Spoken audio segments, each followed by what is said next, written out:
All right. Welcome everyone. Really appreciate you all giving the time, and thanks a lot for joining. Today we are just here to share a little bit of our experiences related to the 4-day work week culture we have going on here at Civo. So we are a cloud native service provider. I've pinned a tweet actually. You can learn more about us, and you can check out that tweet, and you can share in your questions over there. Or you can request to be a speaker as well and ask your questions live. It'll be a nice little fun conversation about our experiences. Happy to answer any questions you may have. And before we get started, let the panelists introduce themselves. We have Mark joining us and Kai. Mark, would you like to tell our listeners a little bit more about yourself? Sure, I'll go first. So I'm Mark, CEO of Civo, and yeah, I've been involved in technology for about 20 odd years now, particularly web hosting. Been involved in shared hosting platforms back in the early 2000s, but also running data centers, and then more recently, obviously Civo with Kubernetes. My original background was a developer. I used to be a C programmer back in the early days, but more recently, a lot more involved in the kind of commercial aspects of the business and marketing, product, sales, and all those kind of things. So not quite as techy as I used to be, but still really enjoy all the technical conversations.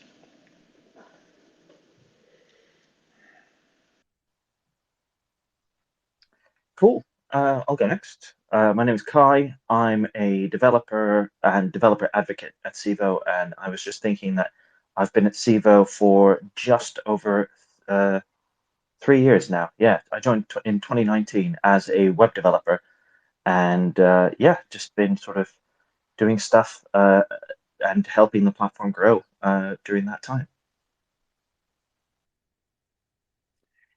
Thanks for the intros. I am Kunal behind the Civo account, and I have been working at Civo since last May as a developer advocate.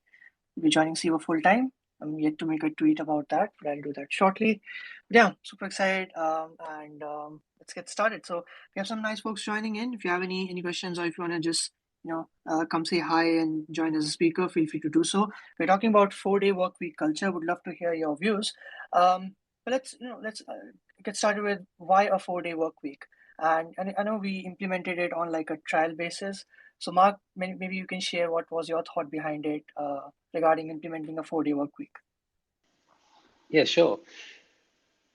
I mean, first of all, I guess the reasons for doing it is to try and find a better work-life balance for our employees. And, hopefully if employees are happy and they enjoy what they do and they have that balance right, I guess they're going to give their best work and enjoy their work. So I guess that's the reason that we started looking at it initially.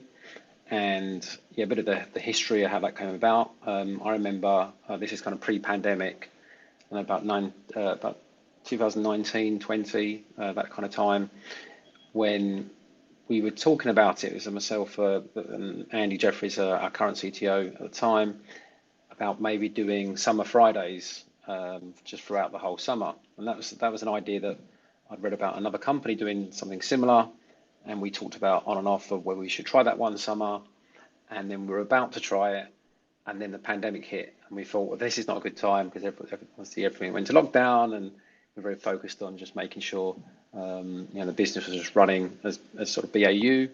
So we decided to put that on hold, and when things started calming down after the pandemic, we re-looked at it again, and in the summer of 2020, summer of 2021, we kicked off a trial for doing the 4-day week.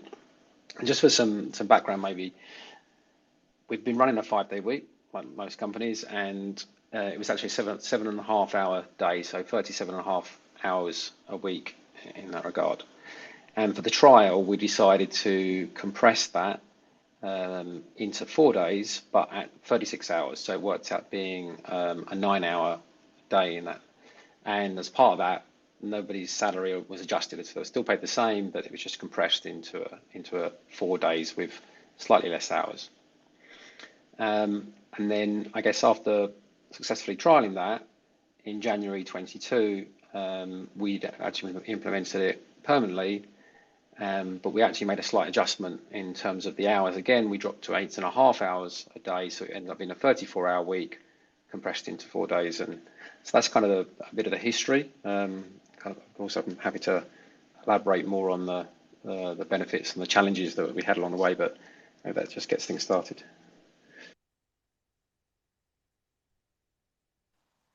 Can I jump in really quick and just sort of say that from a sort of employee standpoint, one of the biggest adjustments, obviously, for a lot of us across the world was adjusting to working from home during the pandemic. And,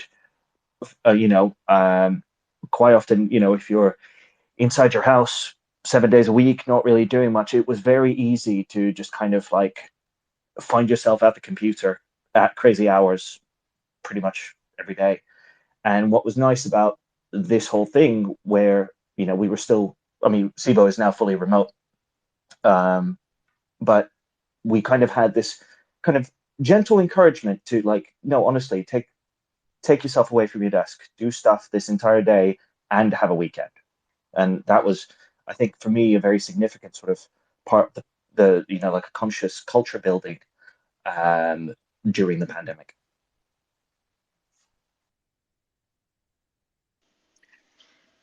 Yeah, and I guess Kai, there is definitely two sides to it, isn't there? There's the employee benefits, and there's the employer benefits as well. And obviously, if it can work for both, then great, in that respect. And hopefully, you mentioning what you've said, and maybe Kunal, you might be able to give your opinion as well in terms of employee happiness and sort of better work-life balance and more engagement in terms of the hour, the days that you do work.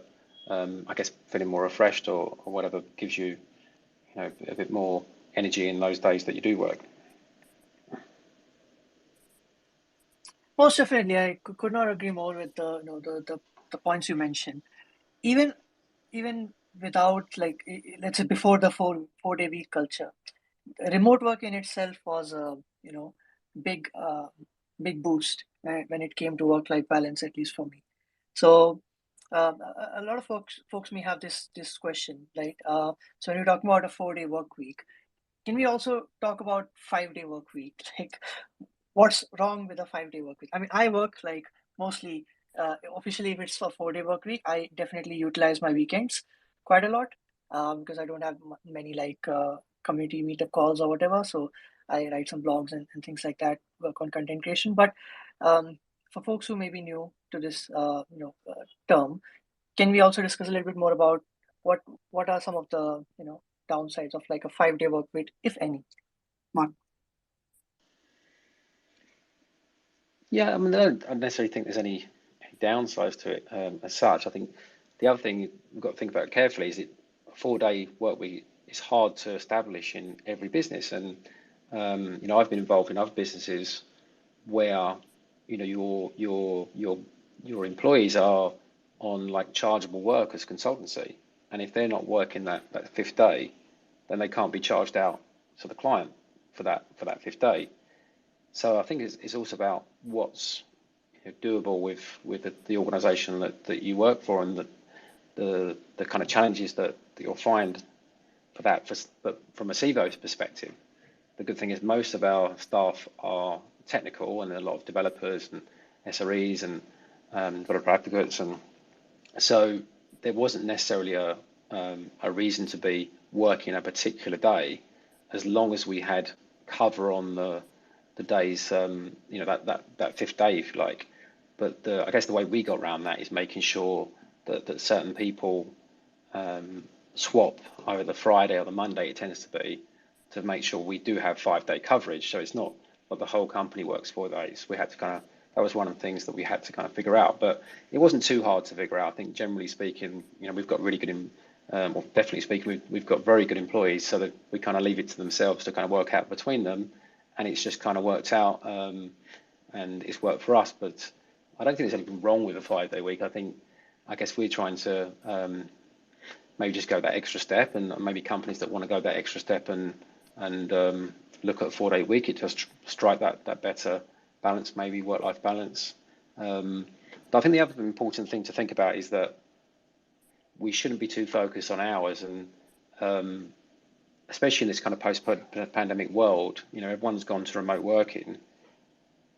Using hours as a metric to track productivity is a really poor metric, and companies don't really know what their employees are, what hours they're working anyway, and some are working way too many, some maybe working less, but it's a bad metric to actually track productivity. So I think whether you're working 4 days or 5 days, it's really about the outcomes and the outputs, and not necessarily about the amount of hours, or whether it's 4 or 5 days a week. It's just about trying to strike the good work-life balance, whether that is 5 or 4, and then from a company perspective, having the productivity that you kind of expect from employees, that are happy and engaged with the company they work for. Now, the point you mentioned about not every industry might be a good fit for this, and it's you with the 4 day work week culture, you're not really, it's not like just for some people, it's like across the entire organization. And talking about like flexible schedules and things like that. But there was also one more point regarding having unlimited paid time off. So I'd love to hear your views around it. But I think like when you have unlimited paid time off, like most employees don't really like you take it like that frequently, if you will. But it's just like a good thing to have to prevent burnout and exhaustions. So maybe you can comment on that. Please, Kai, you can start. I mean, yeah, sort of to go back to what you were saying, like it needs to be organization wide.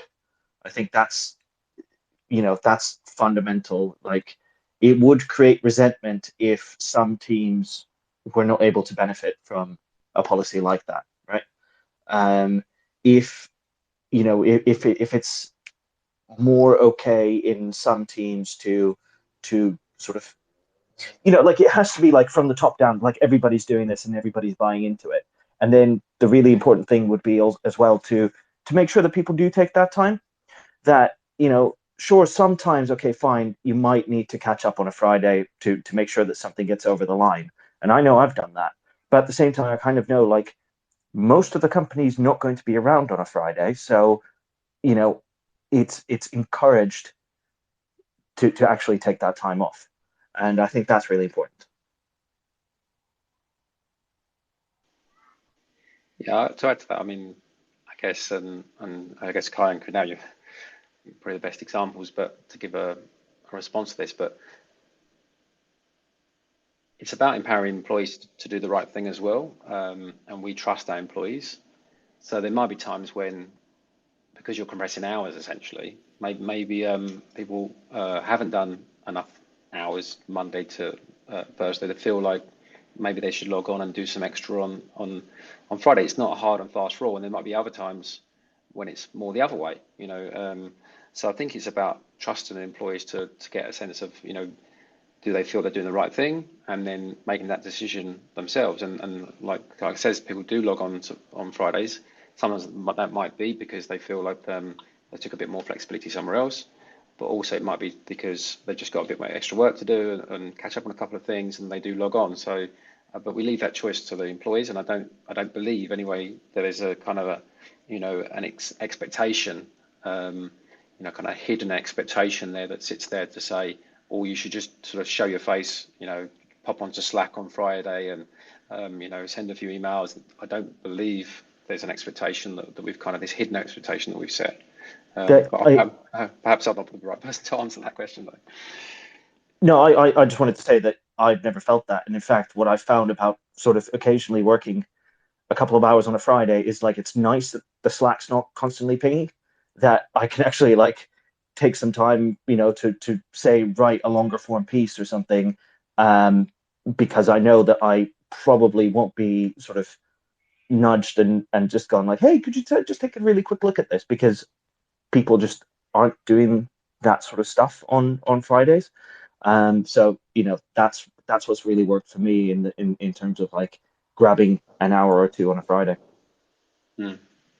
And I guess what you mentioned now about the kind of unlimited holiday, it's a similar thing really. It's I guess what we've got to be careful of is that we don't, companies don't introduce that, and then there's kind of again there's an unwritten rule that says, yeah, but you can't take more than this, because then it's not unlimited. Why are we doing this? And I think that's the danger with the unlimited holidays that people don't know what the bar is. So sometimes it's nice when companies set a holiday limit because then people know what's expected and what they can and what they can't take. So we have actually put an unlimited holiday in place, and that's a bit newer. So I can probably feedback in about 6 months when we've kind of seen how that's gone, and it'd be interesting to see have people taken more holiday or less holiday. But certainly as a company, we shouldn't be using it to as a kind of an unwritten rule to say you shouldn't take above this amount, and then people feel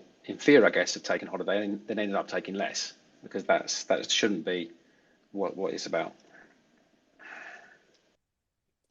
Thanks for sharing, Mark, and could not agree more with the points that were discussed. We have a new speaker joining in, and by the way, if you have any questions, you can request to be a speaker, or you can share your question in the tweet that is pinned in this space as well.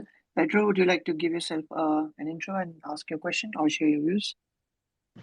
Yeah, absolutely. My name is Pedro. I am an open source or full-time open source developer. I also happen to have a small team working on the open source things that I'm building. And this is something that this space kind of caught my attention because this is something that we started doing earlier this year, and it was kind of like my initiative to benefit the team and see if we can reduce not only for the team but also for myself, like looking for ways to reduce like burnout.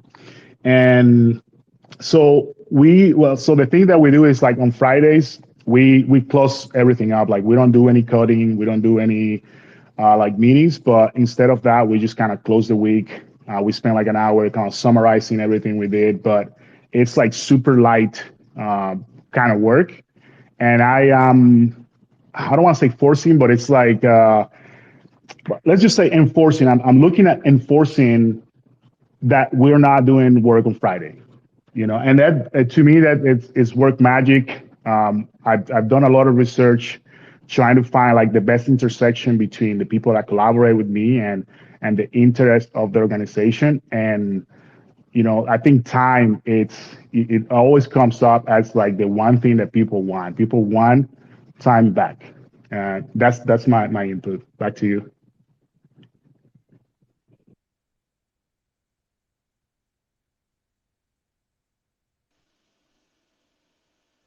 And thanks, Pedro. That's really interesting.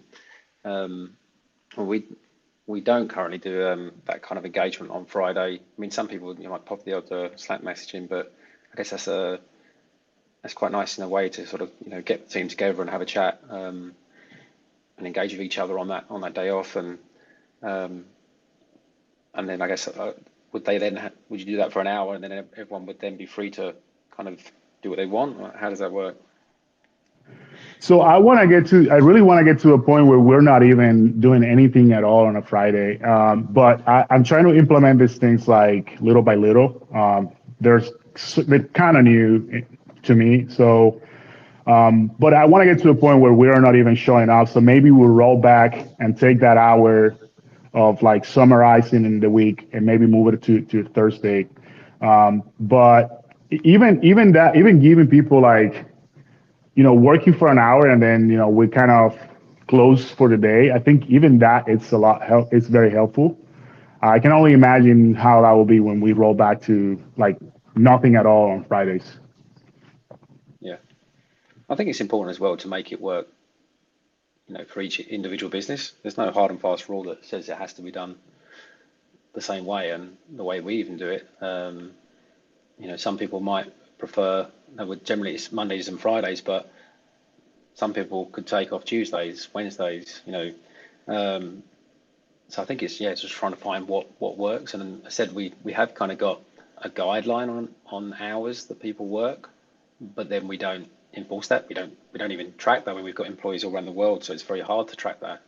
And I think that's really key, in this kind of post-pandemic world, the kind of, I guess, the leaders and the managers that really work out that we shouldn't be tracking time, as it's just not a good way of measuring productivity, and they give people the freedom and trust to do the right thing, and they kind of track their outputs. I think that's the way things have to go. So that could even mean a future where, I'd love a future where it's kind of work when you want, as long as you're meeting your goals. It doesn't matter to me. That could be Sunday, afternoons. That could be, midnight on a Thursday. It could be whatever people feel is good for them and works for them.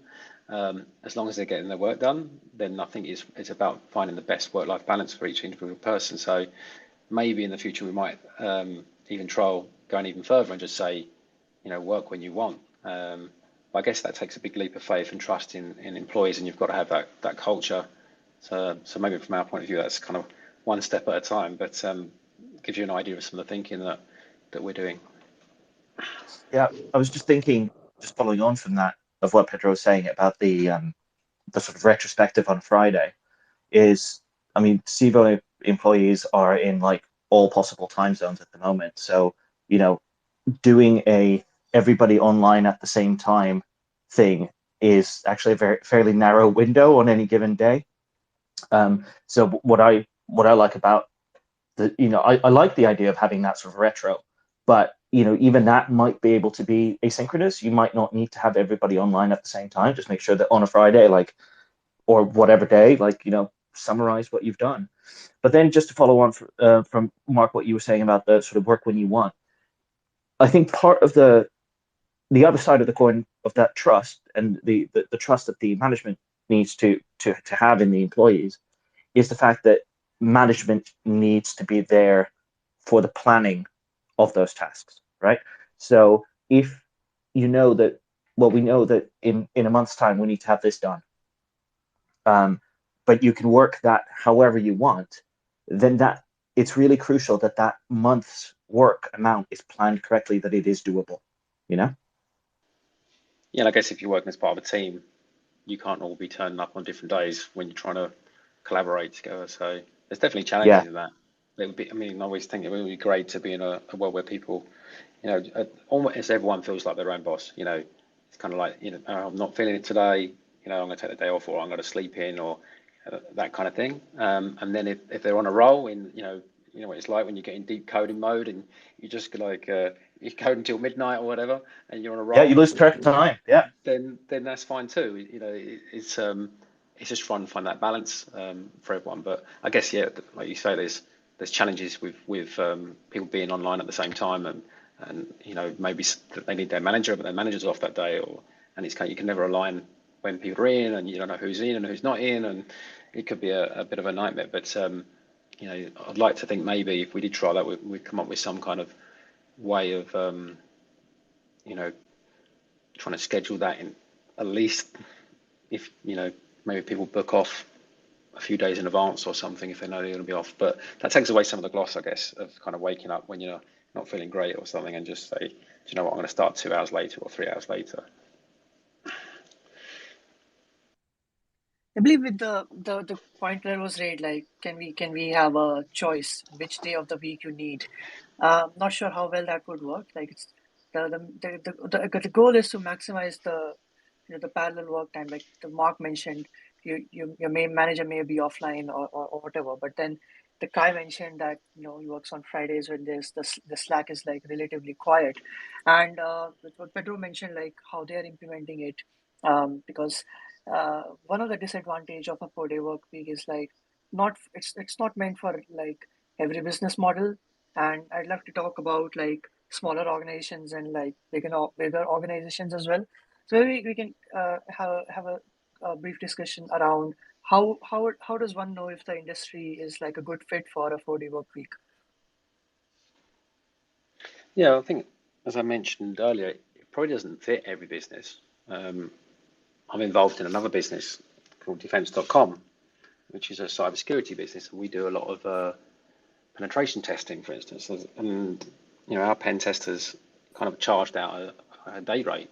So if we don't work that day, it's hard to say we can charge for that day. Now we could try and compress that work into a different day. But when you've got a company paying you for a pen test, they kind of expect you to be working on it.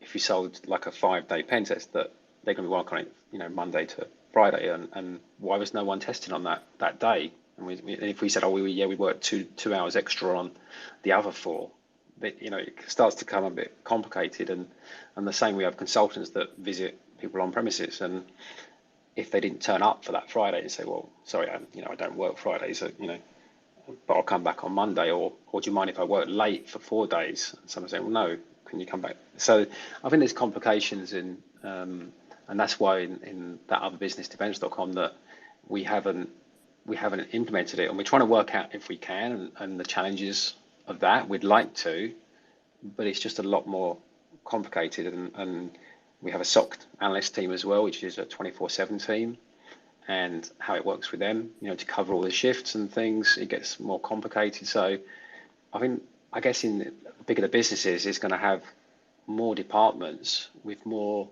individual needs for people being around at different times. So I guess that's probably my first observation, and it's probably more challenging in larger companies, and with a smaller, sort of more tech orientated company, it's probably a little bit easier. I think for me, a big thing would be like, is the work able to be asynchronous, right? So, for example, as a developer, I don't necessarily need to have a pairing partner around if I'm able to keep working and keep producing code and writing my things.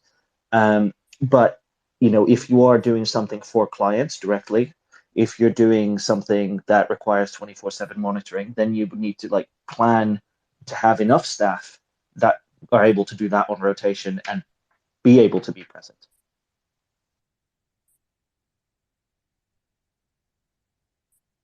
Yeah, look, I like how we did at when we were rolling this out. There was a trial period, and rather than just making the decision quickly.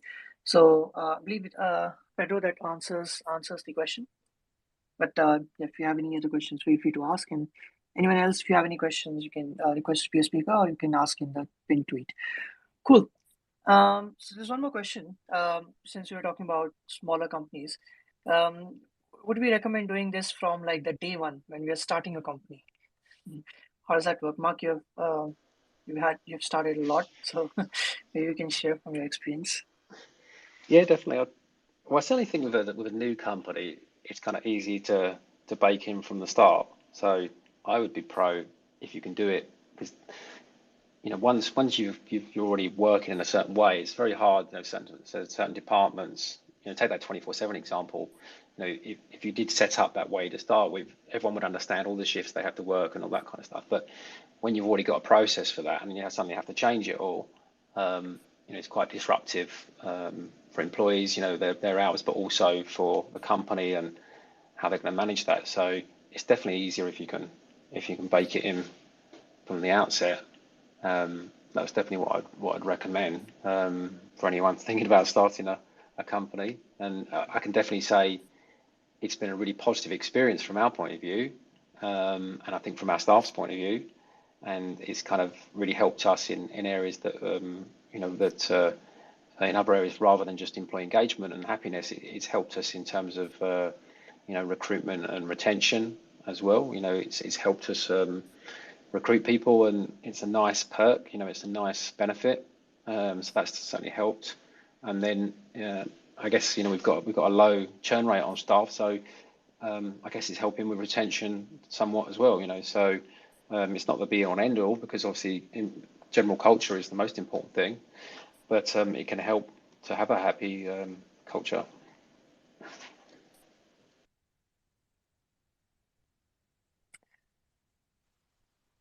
Yeah, Pedro, go ahead.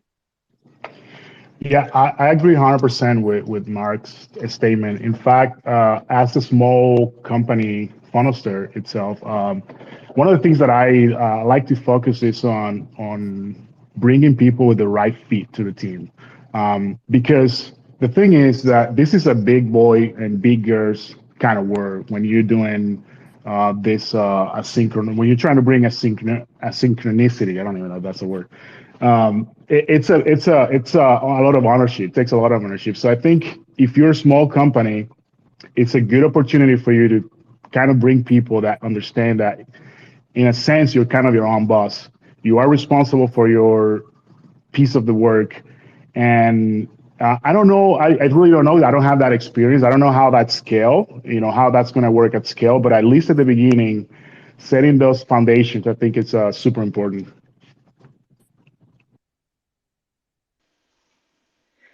Yeah, 100%.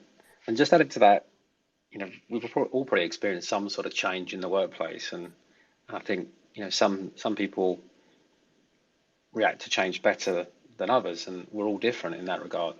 And I know when we first introduced the 4-day week, there was one person that says, "No, I want to stay on a 5-day week," because they're very regimented in the way they like to work. They were so used to it for so long, and they said, "Well, actually, can I stay on the 5-day week?" And we said, "Yeah, no problem." So it wasn't also a kind of forcing someone into the 4-day week if they didn't want to do the 4-day week. But actually, I think once they saw the others, not logging on, and the benefits and the feedback that we got, they've actually ended up adopting the 4-day week as well. So I think that's the other thing, is that if you're a more established company and then you're suddenly trying to bring this change in, and obviously if it's a much larger company, you're going to have a lot more resistance to change. So what sometimes is perceived as a benefit could be actually, as I said in that example, they're like, when one person was saying, "Well, no, I just want to work a 5-day week." So you will always get a little bit of resistance in that regard, and I suppose that's the reason to try and bring it in and get the culture right before you become too big, when it's very hard to sort of make that change.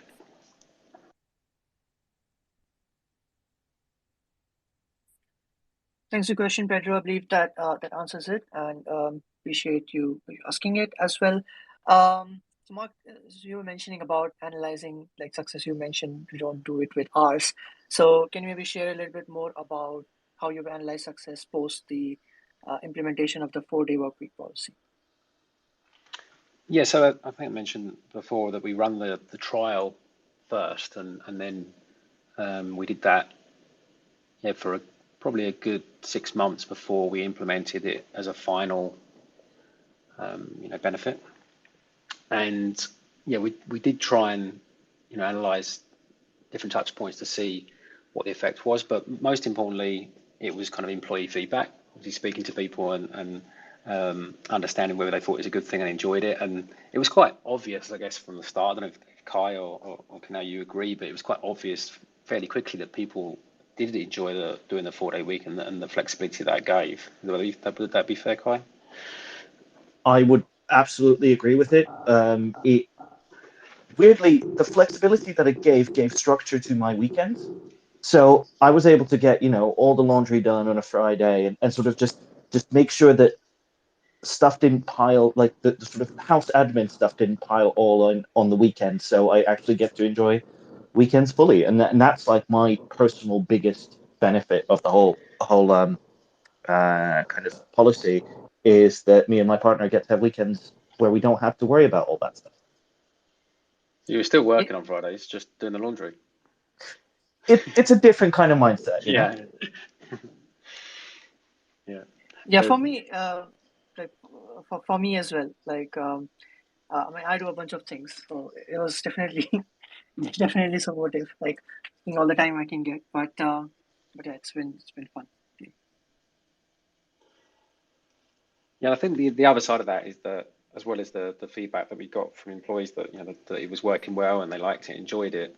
Obviously, from a company side, we had to make sure that it worked for us, and there wasn't a big productivity drop. And certainly, gut instinct said that we weren't seeing anything, and people were really engaged, and I think appreciative of the initiative, and certainly it felt like during the days that they were working the compressed 4 days, that there was like more engagement, and so we definitely didn't see a productivity drop in that. And we did do some. It's hard to analyze every single department, but we did sort of look through some GitLab stats and that kind of stuff, and just see if there's anything noticeable. But we didn't look very hard. It wasn't something like we were, it wasn't being done for just a productivity reason. We just wanted to make sure there wasn't a significant drop. It was done as a benefit. It was meant to be done as a positive thing to get the work-life balance, and not we weren't looking for a productivity increase. It's more just to say, well, has it dropped 20%? Because that would be worrying as a business, and there was nothing there to say, oh, we should be worried about this. And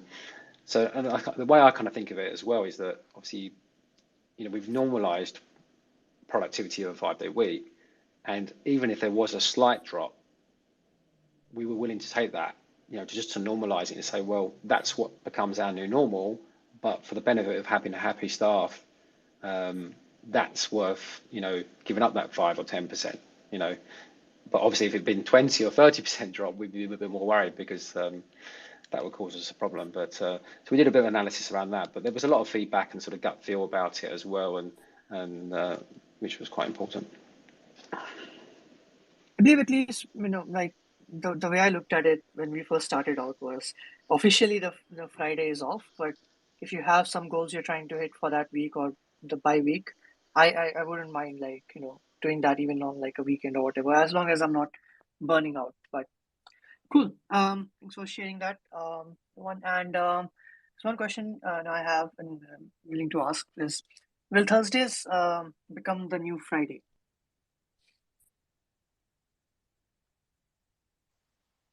I have known to have a glass of wine on a Thursday night since we started this.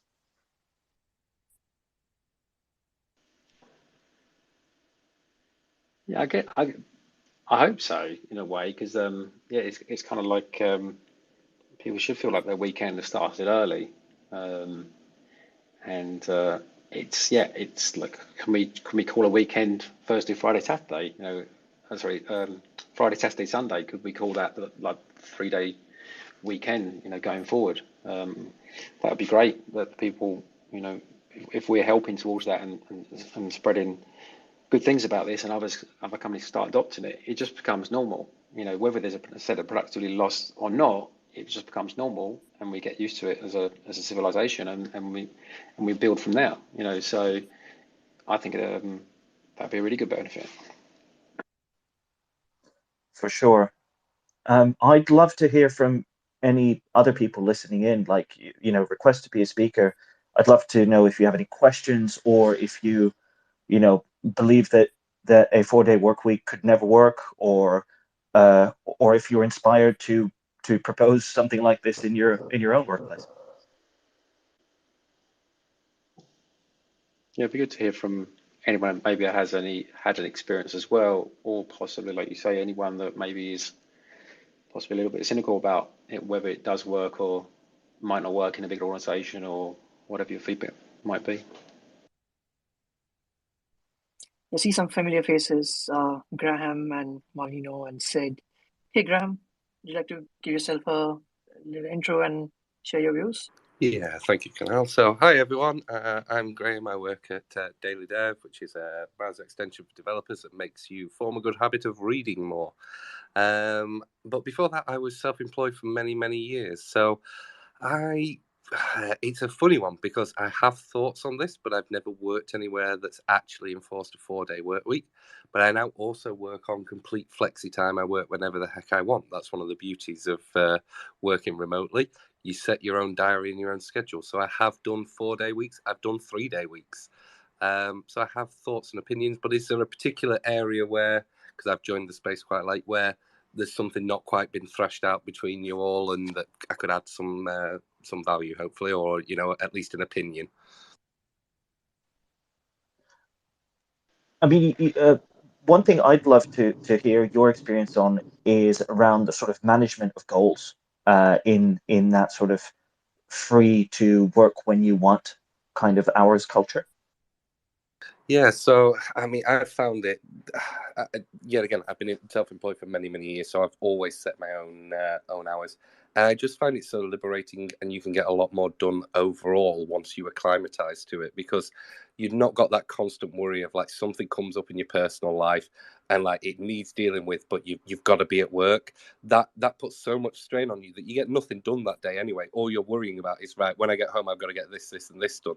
If you can just deal with it and get it out of the way, you're fully aware that, yes, occasionally you might have to have the bad habit of you have to work the evening to catch up your time, but you've got that flexibility there. And then it's other things, like a prime example, I'm going away in 2 weeks for the weekend.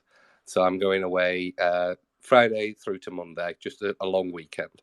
I don't have to take any time off to do that because I'm not full time. And I know this is on about the 4-day work week, but the similar principle applies of if you've got a bit more control and flexibility, I can just make sure I work more the week before, work more the week after, and leave those 2 days free.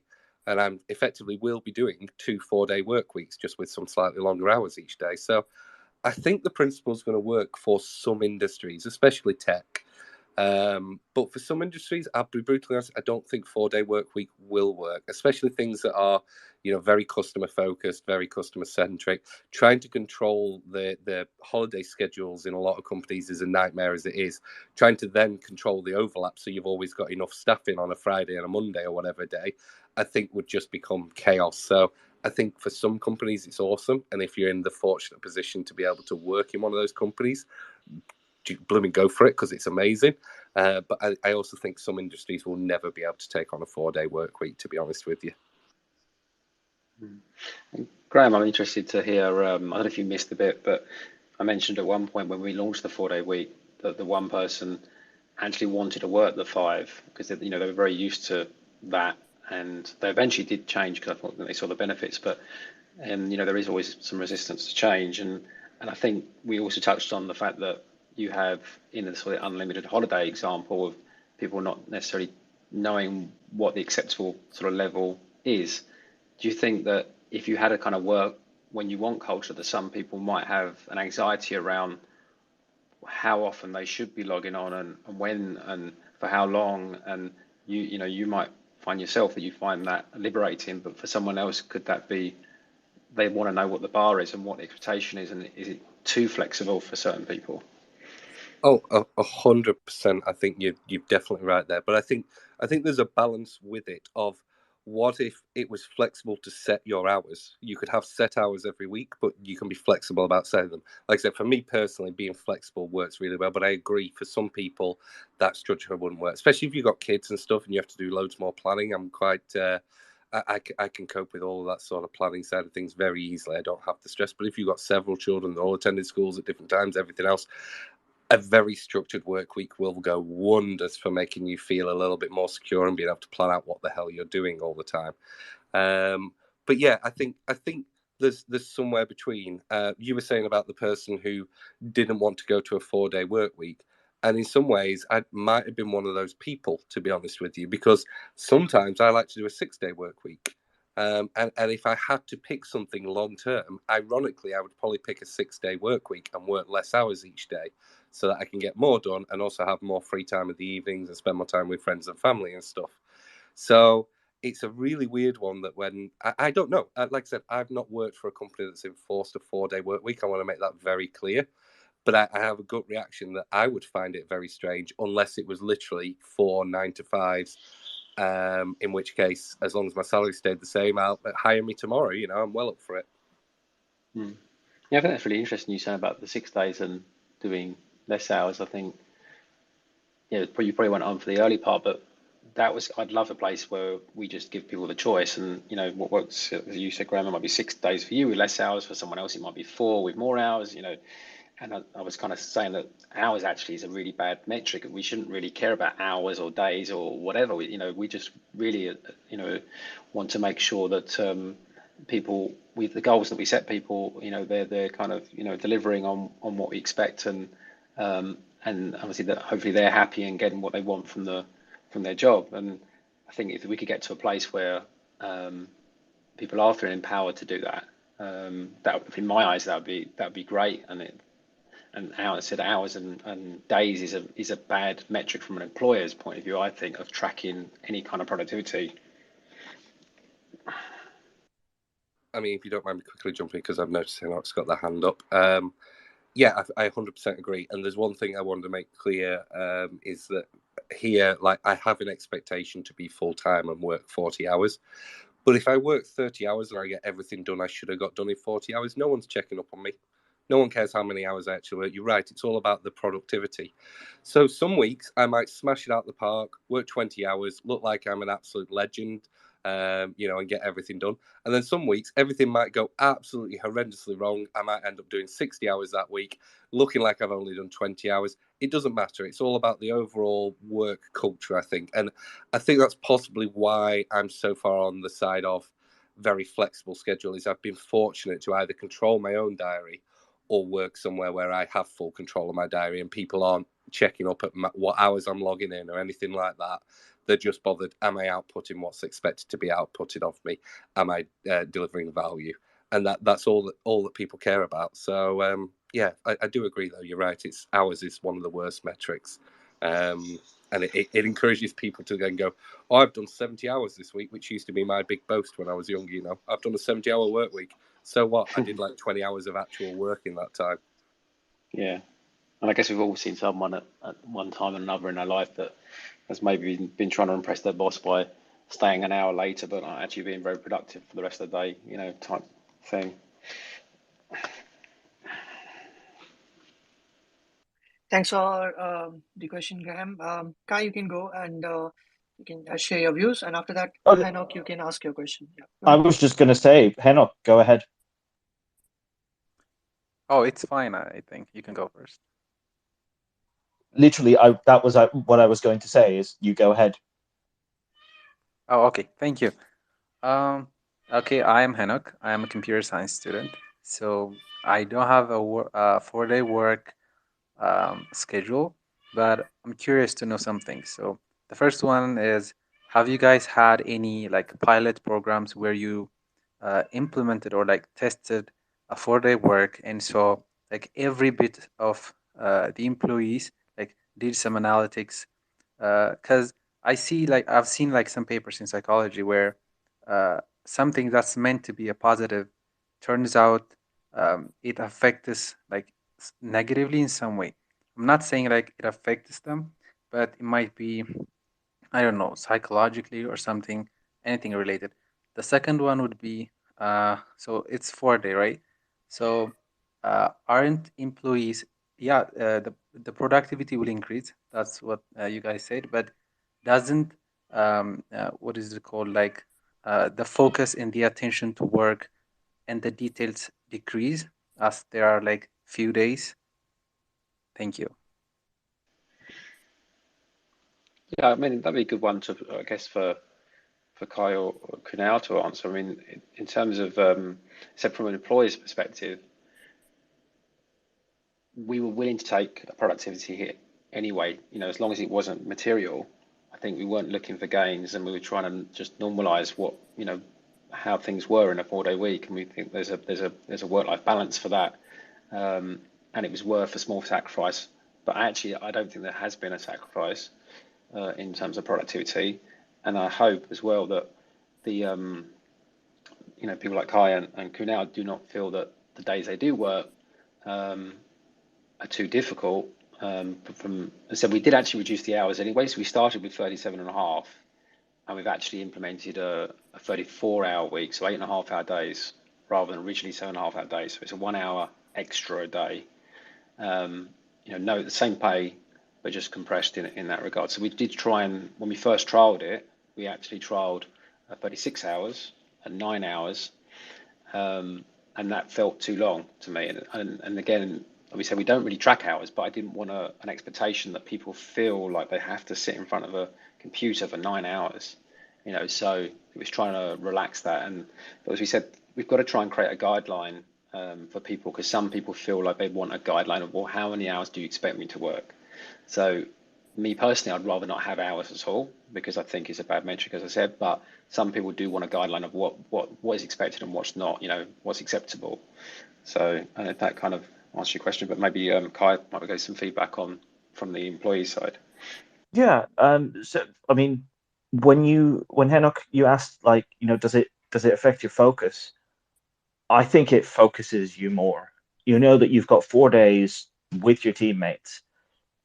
Most people will be off on a Friday. It doesn't have to be a Friday, but that's where it basically ends up being for most people. And you just, what you need to get through for that week. I think basically, I don't think I'd be doing more in a given week, even if I was working the extra day. I believe that I'm working, or like my productivity is the same over those 4 days as it would be over, the additional fifth day. I I think guess the like question is that, Kai, yeah, does that mean, I know you feel focused, I guess maybe where Hanek's coming from as well, though, is that stressing you out, though, by having to work hard, or is it because you had the extra day off, you feel you've got the energy to do it? I think the latter. I think I've got the energy to do it. I've got the motivation to do it. Some people, like, there's that thing of like, yeah, you live for the weekend and you're looking forward to Friday when you can like down tools and whatever. And I'm not saying I'm looking forward to that happening on Thursday. Like, earlier we were talking, is Thursday the new Friday? But there is a little bit of that sort of, okay, fine, I can work on Friday on something that I don't need colleagues for, but I'd rather not. I'd rather be able to do those things that I want to do on my long. Effectively, every single weekend is a long weekend. So that's. I think I don't feel it's a pressuring focus. I think it's a motivating focus for me. I think in terms of like the productivity part and there have been like um, trials on it, like even way before we did, like in other countries. And I think it only like definitely what Kai mentioned, it only increases the productivity if you talk about like 36 hours sort of a thing. And it goes back to what Mark was mentioning earlier, that the key is how you're implementing the 4-day work week, right? Um, so if you have like really long meetings, for example, right, and you cut your meeting times by some percentage, so you'll still try to accomplish everything, but more efficiently. Um, I think like in terms of like the company as well, like Mark, maybe you can share more about it, like if a 4-day work week helps in like saving money or whatever. But I just want to bring the point you mentioned regarding employee retention and reducing burnout and overall like might save in like recruitment costs and things like that. But that's sort of like my views. Yeah, probably just what you said as well, that just made me think of something, that another thing that we did, and we haven't really talked about this more recently, but we certainly did at the start, is that if we're going to compress into four days, is that those, like you said, meeting, those calls that you might have, try and think about reducing those a bit, so that, what might have been the hour meeting turns into a 45-minute meeting, that kind of thing. So, because it potentially working in less hours, we need to get a bit of time back as well to make sure you're productive. And so I guess there's maybe more focus there as well when you do jump on a call, to get what you want from the call, and not, as I said, it's kind of maybe like Kai said, he feels like he's got his focused hours during those 4 days, because he knows he's got that day off. He's got to really hit it hard and focus. But I guess he feels energized to do that as well. So I just thought, add that point. Your second question, Canal, what was that you mentioned? I've forgotten now. If it helps reduce cost for the company, yeah. I mean, I guess in some ways it does, because we've had good retention, and obviously the cost to replace staff can be costly. It's helped with, as I said, recruitment, and it means that we've got more candidates for every role. We don't have to then therefore work with as many agencies. We've never really been a big agency sort of company anyway, but in some industries that it may be they've got a bit more choice, because they're getting more CVs through, resumes, in that regard as well. So there's definitely been, you could argue, some some cost savings in that regard. There's probably not been any elsewhere that I can think of the top of my head. And I said that I guess productivity is kind of cost in a way, but I haven't seen any noticeable evidence to say that we've lost any productivity, and said, if anything, we've probably gained a bit. I'm always a bit cynical when you see these kind of 4 days trials. I think Microsoft did one in Japan, was it like 5 years ago or something, and productivity is up 40%. I don't necessarily buy into that, because if that was just a trial, it could just be for that period that everyone was like hitting it hard. But over a longer period, could that sort of drop off as well? So you've got to be, when you analyze these things, I guess you've got to look at other factors and not just the productivity results. And as I said, we were willing to kind of give up some productivity for well-being for our staff. That was the way we looked at it, as long as it wasn't too much. So anyone looking for a productivity gain coming into this might be a dangerous place to kind of think, oh, I'm going to get more out of my staff by doing this. You may do, but I think people should be doing it for the right reasons of well-being and not for a productivity gain.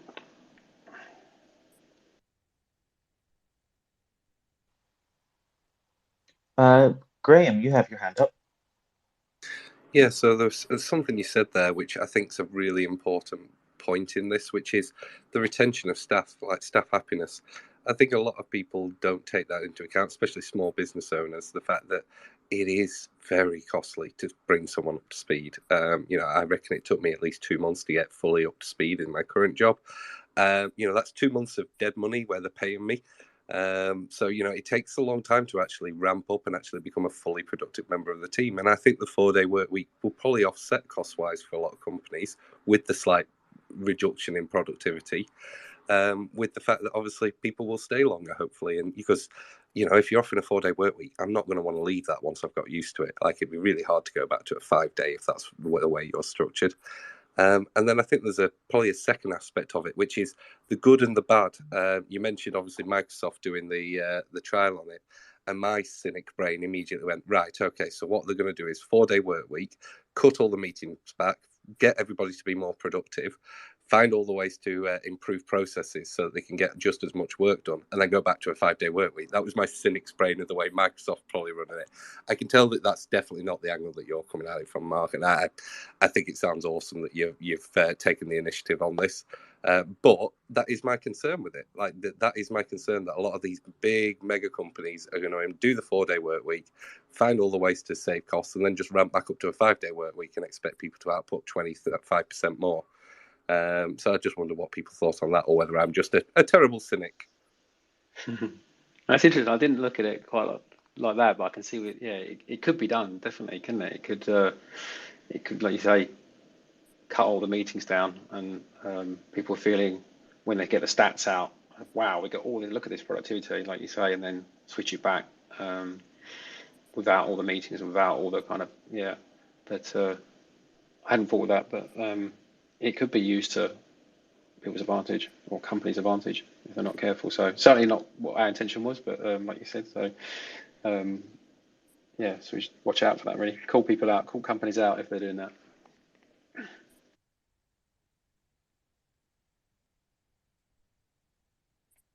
Thanks for sharing, Graham. And Hanok, you have your hand raised. Go ahead. Thank you for the second chance. Well, I'm gonna ask from an intern and the internship perspective. So when you have like a new intern who's like a second-year freshman or like a third-year student, are you gonna give them a 4-day work, or are they gonna work regularly like 5 or 6 days a week? Because I believe decreasing the workload might affect them in some way, because when they put a lot of work for a couple of months in the summer, they're going to be sharpened in some ways. So how do you see that, like interns working 4 days a week? Thank you. Yeah, for our interns, we actually make them work 7 days a week, 24 hours a day. No, I'm just kidding. So no, we treat our interns exactly the same way. They just fall into us. We have a standard schedule for everyone now. So, and I mean, I guess Kunal's probably in the best position to answer that question, given that he came on as an intern. I think as an intern, your goal should be upskilling yourself. And when you go for an internship, the folks would ask you, okay, you're working for us, that's fine. We are getting all these things out of it, but how can we help support your journey? Because you're not like at least not officially a permanent employee as such. You're working for them like for 2 to 3 weeks, and that's how it goes with like most internships. And then you get like a placement offer, and you get a full-time offer or whatever if you do well. So as a goal, like for your intern should be to like learn more. And from my experience, a 4 day work week like wasn't really a barrier with it. It also depends, like, if you're interning like most folks do in their summer vacations. So all you have is time, right? In summer vacations, your college is off and everything. And sort of like your requirement to do an internship as well, being as a part of your degree. So even though some folks may be offline and on like Thursday, on like Fridays or whatever, as an intern, I think one more point which we often talk about in committees as well, you um, have to have an open mind, and you should be willing to explore. So obviously the team would help you, a good team would help you, but what I'm looking for here is like spoon fed, not like saying to anyone, but in general, um, like researching about it and trying to go above and beyond. And someone gives you a task and like you don't know much about it, you should show some um, uh, encouragement, like, yeah, I can help out.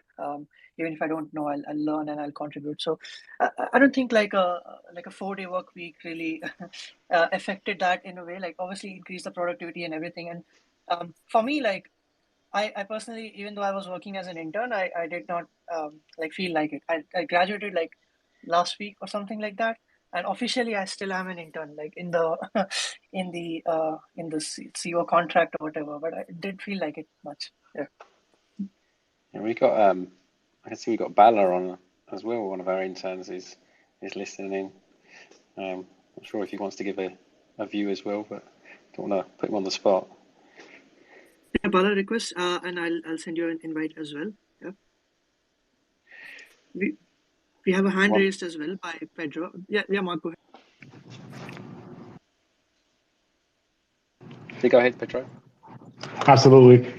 So hopefully, as companies start to implementing this 4 day work week, with that you also have some kind of like incentive to do a mind shift around the metric that you use for like output. It's been mentioned several times. So instead of trying to capture how many hours are you working on a certain thing, perhaps we should reframe this into how much impact are we creating on the company's bottom line, right? And I know as employees, sometimes we have a level of anxiety because we're used to, be monitored, and we used to like be sitting on a desk for a certain number of hours. But the thing is, like, as companies start getting more distributed, and like we are distributed across time zones, and now we're talking about doing most of the work asynchronously, there also has to be a mind shift of what is the impact that I am creating for the company, and am I hitting that? Am I actually hitting that impact on a regular basis? And it's also something we have to do as employee too. Like, for example, me personally, I like to keep track, and I even write that down. Like, how much impact am I creating on the organization this week? You know, was I able to reduce the amount of CPUs that we're using on this service? Are we creating a new version that is saving the company's money or making the company's money? I like to keep track of that because that helps me reduce the anxiety of not being around other people most of the time. Yes, that's good. That's quite interesting that what you say, and I guess there's different ways of tracking productivity as well. And like, what is productivity? I mean, I said hours is not necessarily productivity. You could have a certain hour that you work really well, another hour you don't work so well. But also, is productivity a good idea? Like, because you can come up with a good idea in 1 minute. So I don't know the answer. Working with more freedom, with less less overall hours, could we argue that we get employees that come up with better ideas? So it's not just about the hard work and the graft necessarily, but the freedom to come up with ideas that could actually change the face of a business. So having that work-life balance, could that give the freedom in their mind to do their best work and their smartest kind of stuff. I'm just talking out loud here, but I haven't thought about maybe how that could provoke a different type of what you could call productivity. Their best work rather than the amount of work, the quality rather than quantity. I mean, how many of us have had that moment where you step away from the desk and you sort of walk around the block, or just you do something completely different than what you were working on, and suddenly the realization dawns on you, or an idea comes to you. Like, there's definitely something to be said for that time to have that sort of mindset shift to allow your brain to do some creative stuff. Oh yeah, 100%. And to be honest, like my most productive time is when I'm sleeping.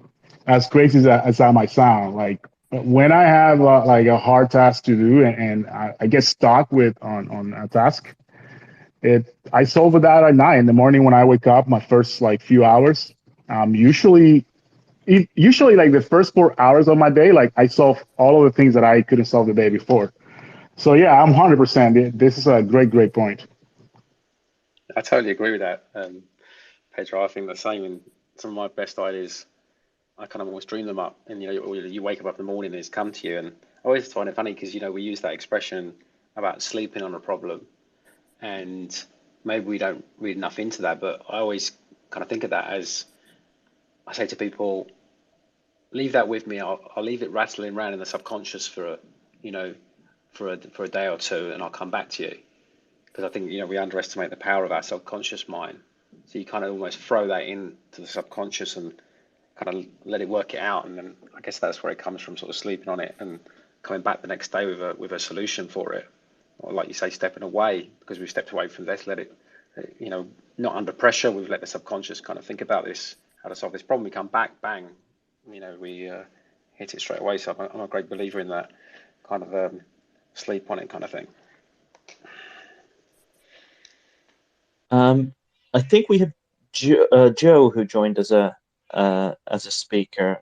I don't know. I didn't see your hand up, but if you have any comments to make, go ahead.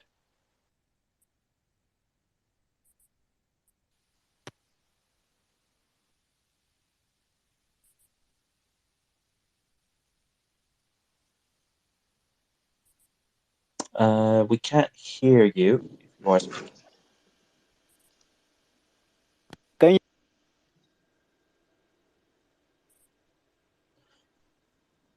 Should we move on to Balaji?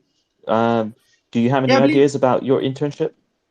I believe we can move on to Balaji, and since we're about time, then we can wrap up as well. Just when I said we can wrap up, Sayam joined in. Okay, Balaji, go. That's another hour then.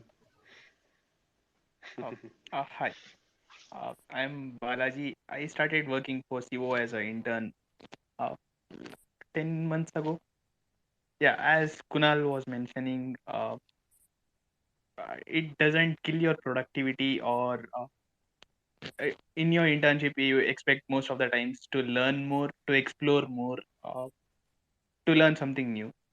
So, 4 days work week in Civo has given me more time to research myself or explore new things, whatever I wanted to learn something new. Or if someone, if I have to do something for the team, then instead of directly starting into work or start implementing it, I get more time to research on that independently without bothering my other team members or other engineers. I get more time to research, then come up with more questions for the engineers, and then I can get them resolved on the working days. And yeah, it's kind of uh, as I was saying, you get more time to learn stuff.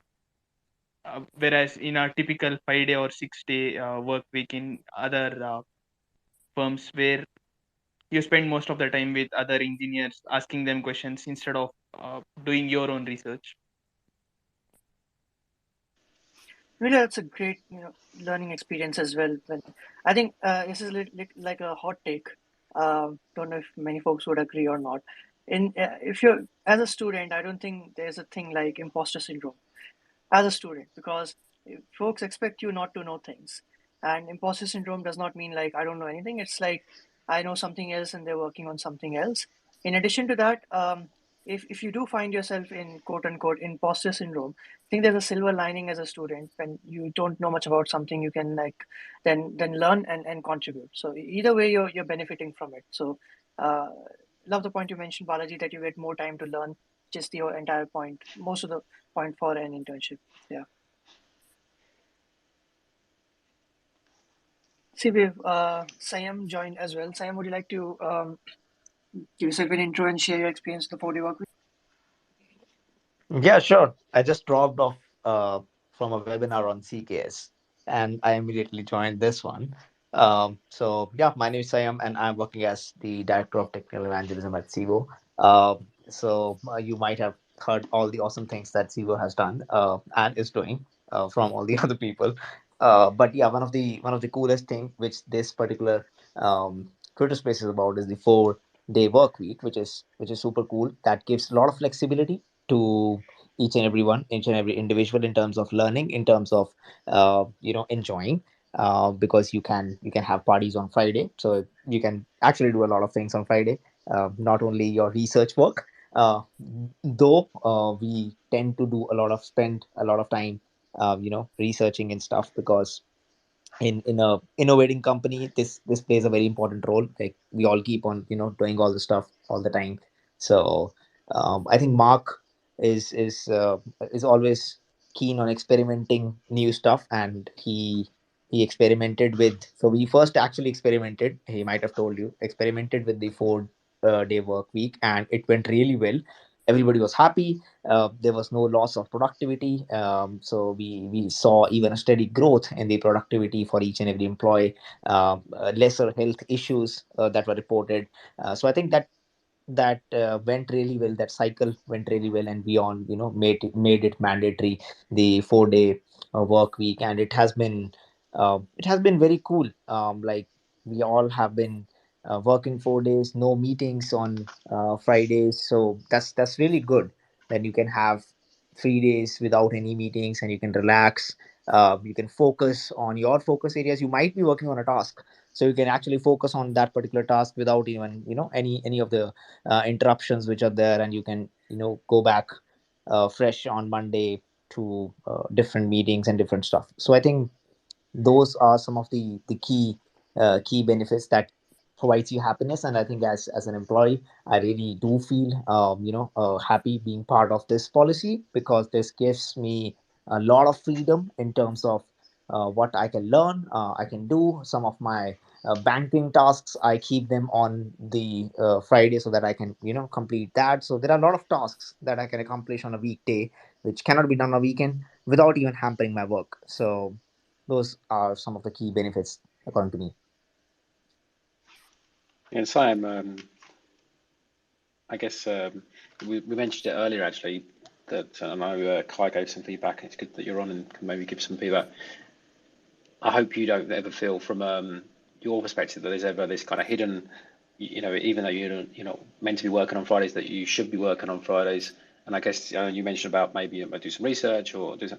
I guess that's something that you initiate, and not you don't ever feel there's like an expectation to do that. Oh yes, yes. That's totally, see, my that's totally my way of doing things, because I love to explore the cloud native ecosystem and stuff like that. Yeah. So that's totally on dependent on how you want your day to be utilized. You can actually go on a 3-day vacation and enjoy that time. You can do anything you want. Yeah. Because we mentioned it earlier, but I think it's really important that companies that do put this in place, that there's not a hidden agenda, in terms of there's still an expectation to kind of do work on a Friday. I guess we've all read maybe about stories about the unlimited holiday and things where, you're not really meant to take much more than a certain amount and stuff like that. So, we definitely don't want to turn that into a negative. And I think that's something that's important. If you are trialing a 4-day week and people are asking for that feedback, if there's ever a kind of yes, but they still expect me to sign on, then you should be feeding back saying, well, that shouldn't be how it is. Thanks for sharing, Sayam, and for the great summary as well. I believe we can take one or two more questions. I believe Graham and Pedro, they had their hand raised, and after that we'll wrap it up. So Pedro, you can go first, and then Graham. Thank you. I do have a question for Mark. How do you implement asynchronous work at scale? I mean, do you guys have like specific tools or like processes to do that, or how does it look like to do asynchronous work like at such a scale, like having people, pretty much distributed? Yeah, I mean, I guess there's different parts of our business, and I tend to focus a lot more on the kind of sales, marketing, commercial finance, that kind of side of things. And I might not be the best person to position exactly on the tech side. Shame we haven't got Dinesh on the call, or in terms of that the way that we sort of synchronize work and across the teams. It's certainly I know it's a challenge. We have teams in different time zones as well. I always like the fact actually it's quite refreshing that every morning, I don't know if others find this, but you always wake up to something new, because someone's always working. We've got, people in India, we've got people in Malaysia, we've got people in the US, some of the other countries around Europe, and there's always a nice smile on my face when, even checking the Slack messages in the morning and someone might have posted something that they've done, or a little demo or something like that. There's always stuff happening. But I guess at the same time, that brings, challenges of how we manage these teams. And it's going back to, what I was saying earlier, we never know when people are online exactly, because of so many different time zones going on. So there's definitely that trust in the way we empower our staff to manage their own time when they're online, when they're not online, and we just look for kind of signals in terms of their output of work and what they deliver. And I know in the tech team they produce tasks and things and story points and all that kind of stuff, and then dish those out between all the different people, and then I guess that's then tracked and their productivity is tracked in that kind of way rather than the hours and things. But I don't know, we still got maybe I think Kai's dropped off now, but Siam or can now give a better perspective on the sort of tech management side of things. Yeah, I can add a few points. Like we do have goals, we do have some tasks, we do have some new things that we want to accomplish. So the async communication definitely comes in hand to play. So we always tend to do the asynchronization communication. We always try to synchronize the task between each one of them, and then where they are stuck, then pick a time slot, like give a few time slots to people where we all can regroup, and we can talk, like we can discuss on a particular stuff. So I think those asynchronous communications really help. We do have like proper processes of RFCs, going through that route. We, like Mark mentioned, story points, all these things are there. And the tasks are taken, like the ownerships are taken up by the individuals, and they complete the tasks within the given time frames. So it's basically the how we communicate. So Slack is our main tool of communication, and we use that for our communication. So I think our we do follow the processes. We do have goals. We do have high aims to achieve, and we do most of the things asynchronously. But we do regroup as well with respect to a common point where everyone can meet. Yeah, no one is async unless everyone is async. So, cool. Thanks for asking that question, Pedro. Graham, would you like to add on to it? Say something, and then we can wrap. No, my question was literally how do you handle async communication there, because we're the same. So I was hoping to pick up some great tips on that one. I suppose I do have a sort of very, very quick sort of side question of that is, what do you do for sync? What do you do when you want to sync up? Do you have any tools you use there in particular, or do you just join a call? We use something called GatherTown, so I was wondering what other alternatives were out there for that. Yeah, I don't think we use any. Well, there's one tool actually we use. Well, firstly, every month we do an all hands sort of presentation, and we'll try and pick a time, and normally sort of UK time, just because it works well for the US sort of middle of day UK for the US and for kind of Asian employees. And we try and get as many people we can on that as possible. We record it for the people that can't attend, and we distribute that afterwards. So that's a monthly thing we share. We're very transparent. We share warts and all. We share the good things that are going on in the business, the things that aren't going so well in the business. We share the financials, targets, where we're at. So we're very transparent in that way, so people understand how we're performing, and we're very honest in terms of our needs and wants as well, in terms of how we can work together to resolve some of the challenges that we face. So that happens every beginning of every month. And then separately, we are using a tool called Unlock, which I think the website's joinunlock.co.uk or .com, I can't remember. And every fortnight we do an unlock session, which is it's kind of a virtual employee engagement kind of system. So they have what's called like hosted events, where they have specialists that in certain areas, and we host these virtual events where we've had people like meditation with using gongs. We did virtual shark diving, and an expert in sharks talked us through a load of stuff while diving virtually. And there was we did some cooking and baked cakes before Christmas time as a team. So every month there's one event that's hosted by a proper host, and then the other fortnight we do one without a host, where we all get together and we just collaborate. And the Unlock system kind of gives you cue cards and things to talk about, and it separates you into groups, and you get to talk to people that you don't normally talk to. So we do some stuff like that in terms of trying to help engagement, because I guess sometimes being a complete remote company, it can get lonely at times, and it's also nice to know your colleagues the other side of the world that maybe you wouldn't usually speak to. So I think it's important we do search for tools, and in this kind of post-pandemic world, I really believe that the companies that get their head around things like employee belonging and feeling part of something and having purpose to their role, is really important, because otherwise we might as well just be working for any company. It just doesn't matter. So I think we all want some kind of purpose in life, some working towards something. So if we can just do some different initiatives and use different tools, and do these virtual events and things, and be very open with our staff on how we're doing and how they're contributing to that.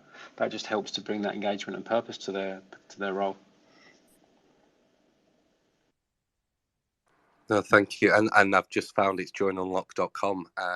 That sounds super interesting. And that was really, really selfish of me asking that. But obviously, we are a fully remote company, so things like that are super useful. And that's a wonderful tip. I'll be sharing that internally. So thank you for that.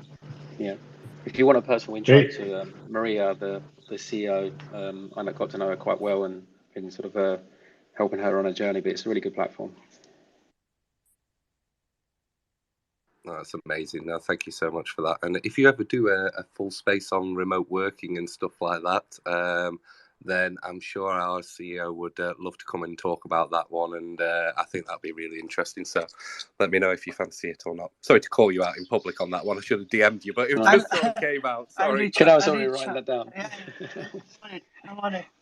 He's got it already. It's booked in. Yeah. I'll reach out to you, Graham. Cool. Thanks for joining, everyone. And we've run out of time, a little over time, but it was a fun discussion. And just a last point I'd like to make is do follow us on Twitter if you don't already. We've just crossed 10,000 followers, and you can check out our YouTube channel as well. We also have Civo Academy. You can learn Kubernetes for free. Check out Civo as a platform as well, and you can always reach out to us. Join our Slack community. Go sign up. You'll get $250 worth of free credit to try it out. On the YouTube channel, we'll upload this video, the shorts video, so you can watch it later on and things like that. But yeah, really appreciate you all giving the time, and have a good day and a good night from where you were joining, and we'll see you in the next one. Have a great day. Bye. Yeah, thanks everyone.